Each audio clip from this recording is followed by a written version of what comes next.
তৃণমূল কংগ্ৰেছ দলৰ প্ৰতি আমাৰ শ্ৰদ্ধা আছে, কিন্তু এই দলৰ নেতা দুলু আহমেদ আমি সকলোৱে জানো এই মুহূৰ্তত এজন ফাৰ্ষ্ট্ৰেটেড নেতা, হতাশাত ভুগি থকা এজন নেতা। আৰু এই হতাশাত ভুগি থকা নেতাক কোনে কি স্বাৰ্থ ব্যৱহাৰ কৰে, কেতিয়া তেওঁলোক ব্যৱহৃত হয়, কাৰ স্বাৰ্থতে সকলোৱে জানে। তেখেতৰ এটা মন্তব্য এটা নিৰ্দিষ্ট চেনেলত আমি দেখিছোঁ, সংবাদ মাধ্যমত তেখেতে বক্তব্য কৰিছে কিছু। গৌৰৱ গগৈক উদ্ধাৰ কথা কৈছে। গৌৰৱ গগৈ কি বিপদত পৰি আছে নেকি যে তেখেতে যি কোৱাৰ দৰে উদ্ধাৰ কৰাৰ কথা কৈছে?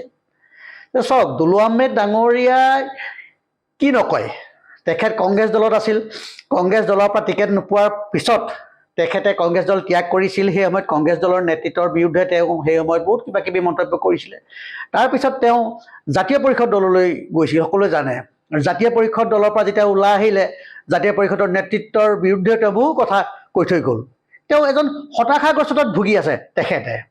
তেখেতে এটা নিৰ্দিষ্ট নেৰেটিভ সৃষ্টিৰ বাবে কথাষাৰ ক'লে। সিদিনাখন প্ৰদেশ কংগ্ৰেছৰ নেতা ৰিপুণ বৰা ডাঙৰীয়াই এটা সংবাদমেল সম্বোধন কৰিছিলে ৰাজীৱ ভৱনত।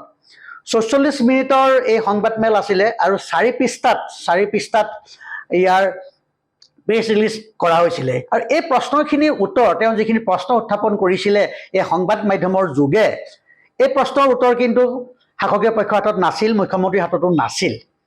এতিয়া তাৰপিছত আমি পৰৱৰ্তী সময়ত এদিনকৈ দেখিছোঁ নতুন নতুন ধৰণৰ কাহিনী সংযোজন হৈ আছে এই গোটেই বিষয়বস্তুটো।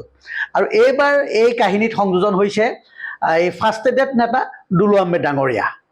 সেইকাৰণে দুলু আহমেদ ডাঙৰীয়া কংগ্ৰেছ দলৰ কিবা মূল্য আছে জানো? দুলু আহমেদৰ কথা জানো কিবা মূল্য আছে? সকলোৱে জানে আজি যদি এইটো দলত আছে, কাৰোবাৰ বিৰুদ্ধে কুটু মন্তব্য কৰা এইটোৱে তেখেতৰ কাম, সকলোৱে দেখি আহিছে তেখেতৰ। আৰু সেইকাৰণে তেখেতৰ লেখীয়া মানুহৰ কথাৰ কোনো মূল্য নাই, কোনেও নিদিয়ে।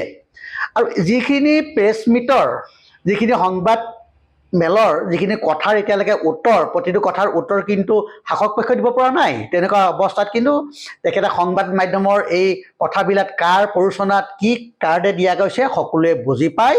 সেইকাৰণে দুলু আহমেদ ডাঙৰীয়াক মই ক'ব বিচাৰিছোঁ যে তৃণমূল কংগ্ৰেছ দলত আপুনি আজি দায়িত্ব লাভ কৰিছে, আপুনি সুন্দৰভাৱে তৃণমূল কংগ্ৰেছ দলেই কাম কৰি থাকক।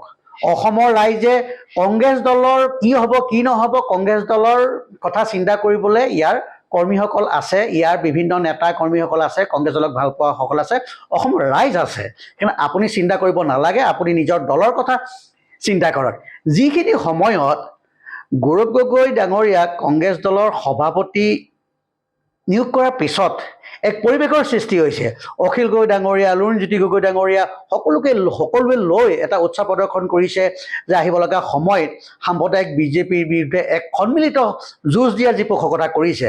তেনেকুৱা এটা অৱস্থাত সেই নিৰ্দিষ্ট সংবাদমেলখনৰ যোগেদি যিবিলাক প্ৰশ্নৰ অৱতাৰণা কৰিছে, সেই প্ৰশ্নবিলাক সাৰ্থক প্ৰশ্ন আছিল আৰু তাৰ বাবে তাৰ উত্তৰ নাছিল শাসক পক্ষৰ হাতত। আৰু এতিয়া এই ধৰণে কিছু হতাশগ্ৰস্ততাত ভুগি থকা মানুহে এতিয়া কাৰ প্ৰৰোচনাত কাম কৰিছে এয়া সকলোৱে জানে। সেইকাৰণে দুলু আহমেদ ডাঙৰীয়া, আপুনি তৃণমূল কংগ্ৰেছ দলৰ হৈ কাম কৰক। আপোনাক তৃণমূল কংগ্ৰেছ দলৰ হৈ কাম কৰিবলৈ দিছে দলে, সেই দায়িত্ব পালন কৰক। কংগ্ৰেছ দলৰ আভ্যন্তৰীণ সন্দৰ্ভত আপুনি কথা কোৱাৰ কোনো প্ৰয়োজন নাই আৰু আপোনাৰ কথাৰ কোনো মূল্য অসমৰ ৰাইজে নিদিয়ে।